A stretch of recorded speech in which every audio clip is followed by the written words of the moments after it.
പടിഞ്ഞാറൻ രാജ്യങ്ങൾക്കെതിരെ ആണവാക്രമണം നടത്തുമെന്ന് മുന്നറിയിപ്പ് നൽകി വ്ളാഡിമിർ പുടിൻ. തുടർച്ചയായുള്ള യുക്രൈൻ വ്യോമാക്രമണത്തിന്റെ പശ്ചാത്തലത്തിലാണ് പുടിന്റെ മുന്നറിയിപ്പ്.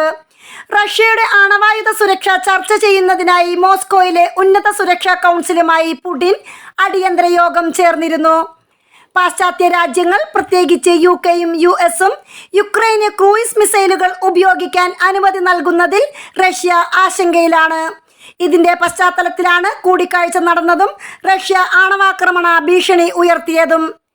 റഷ്യയെ ആക്രമിക്കാം സ്റ്റോം ഷാഡോ ക്രൂയിസ് മിസൈൽ ഉപയോഗിക്കുന്നതിന് യുകെ കഴിഞ്ഞയാഴ്ച അനുമതി നൽകിയതായി റിപ്പോർട്ടുകൾ പുറത്തുവന്നിരുന്നു. യുകെ പ്രധാനമന്ത്രി കെയർ സ്റ്റാർമർ വാഷിംഗ്ടണിലെത്തി യുഎസ് പ്രസിഡന്റ് ജോ ബൈഡനുമായി കൂടിക്കാഴ്ച നടത്തിയിരുന്നു. റഷ്യൻ മണ്ണിൽ യുക്രൈൻ ആയുധങ്ങൾ ഉപയോഗിക്കുന്നതിനെ കുറിച്ച് ഇരു നേതാക്കളും ചർച്ച ചെയ്തതായാണ് റിപ്പോർട്ട്. ഇതിനെക്കുറിച്ച് റഷ്യൻ ഇന്റലിജൻസിന് വിവരം ലഭിച്ചിരുന്നു. യുക്രൈന് പാശ്ചാത്യ രാജ്യങ്ങളുടെ പിന്തുണ ലഭിക്കുന്ന പശ്ചാത്തലത്തിൽ റഷ്യ ആണവ നയം പുനർപരിശോധിക്കേണ്ടത് ആവശ്യമാണെന്നാണ് വിലയിരുത്തൽ. News desk മലയാളാക്ഷരം.